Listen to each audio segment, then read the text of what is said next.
Tony D and Little Jones asleep on the couch. This is a screenwriter's rant on the Honeymoon Pact, a romance movie that gives away the entire movie in the trailer. Smash like and subscribe. Thank you for smash liking in the and subscribing. Check out my books. The links are in the description. I'll be at River City Comics tomorrow from 12 to probably about 3:30, and then I'm going up to the Montclair Brewery from about 5:30 to 8. It's going to be a crazy day, so hope to see you there. So yeah, spoilers ahead, because this gives away the entire movie. The entire movie's here. Every act. Every important moment. It doesn't look, I gotta say, for a romance movie, they're at least trying. So the premise is, this woman, the best friend of the protagonist, is left at the altar. Oh no, it's very sad. Not sure why. I guess she's the bridesmaid, and then they go back to her place, and they're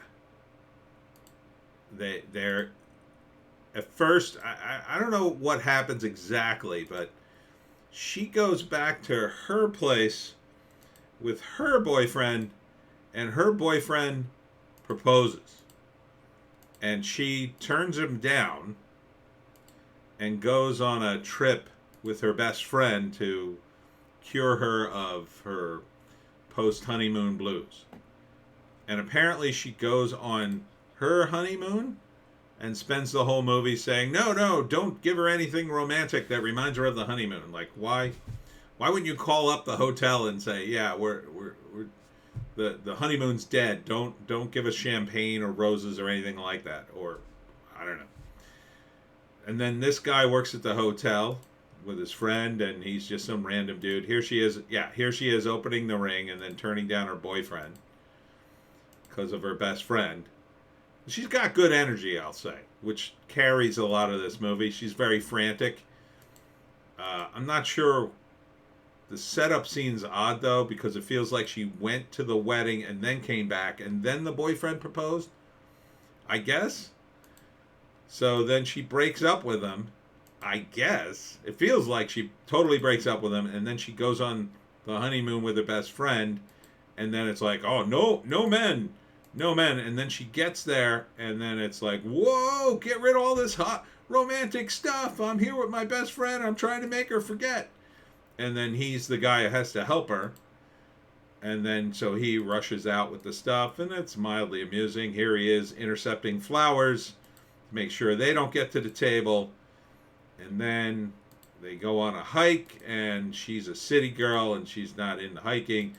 Then they're going kayaking, and she really doesn't want to do that, and then goes. So this is, look, for the comedy part of this is kind of good, because you're making a character do things that they don't want to do, but then they do them anyway. So you got a little conflict there that helps drive the comedy. I mean, it's more amusing than funny, but since she goes kayaking and she falls in love with this hotel dude, and she wasn't supposed to, and of course it's like, then he teaches her some strange card game, and they're romantically involved, and she's trying to hide the romance from her friend, and then she breaks up with her boyfriend officially. I guess she hadn't officially done it. And then they keep falling in love, and then they show these scenes. They show the scene of, like, the drama. And, like, his boss said, hey, she's a client. You can't mess around with her. Then her friend's like, oh, you're in a romance. I'm not going to ruin your romance. And then she's like, oh, I was here for my friend. I wasn't supposed to mess around with you. Oh, mess around? Something like that. And then her friend, like, leaves early so she can get it on with the hotel guy. And then they do. So, I've seen worse. I've seen worse setups in a movie. It's okay. For a romance movie, it's okay. The energy coming from the lead actress is pretty good. She's got a, like, frantic, like, whoa energy about her that's makes the pretty derivative comedy bits almost palatable. So it's not bad.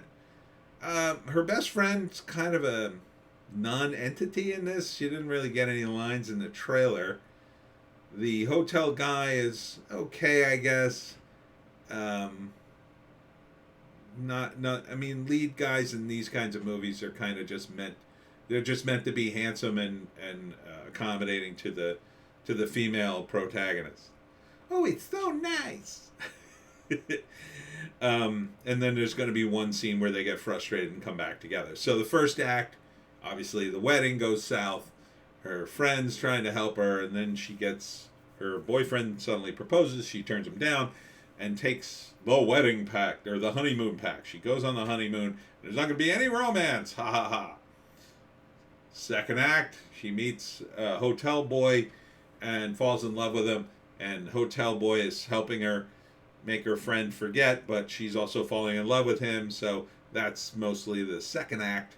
Her falling in love while her friend is trying to get on with her life. And then by the end of the second act, it's pretty evident that, you know, they got a thing going, and now her friend and the hotel boss are like, what's going on here between you two? And then there's some drama as the lead girl thinks, oh my God, I'm supposed to be helping my friend. Instead, I'm screwing around with you. And then the third act, they somehow resolve that and come back together and get married. Because that's the way all these movies end. Yes, ladies, that's your big payoff. The lead character gets married. Hooray! So, you know, this is totally aimed at women. It's got weddings in it. It's got relationships. There are clothes and jewelry. And it's about boyfriends. And look at the scenic places. It's so romantic. Okay. See? These are the kind of movies you can get all the time if you just leave the damn Marvel movies alone. It's fine. Hey, would I watch it? No.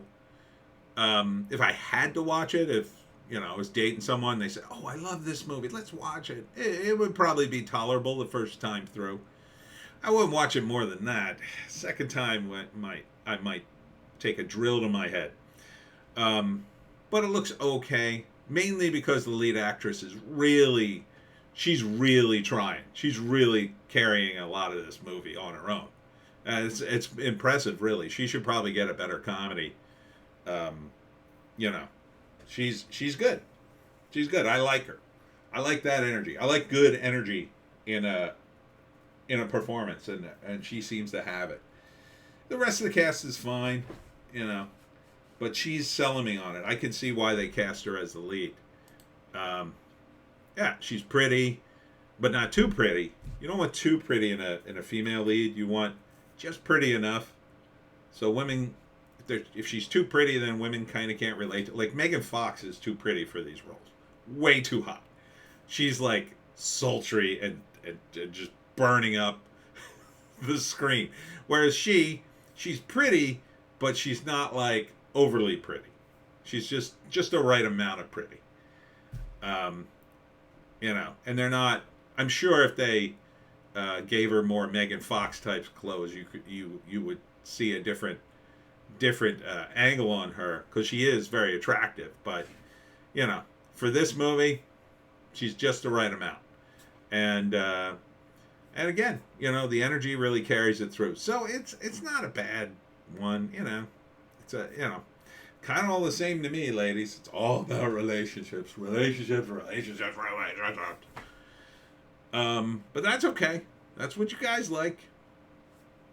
This is one you should probably put on your list.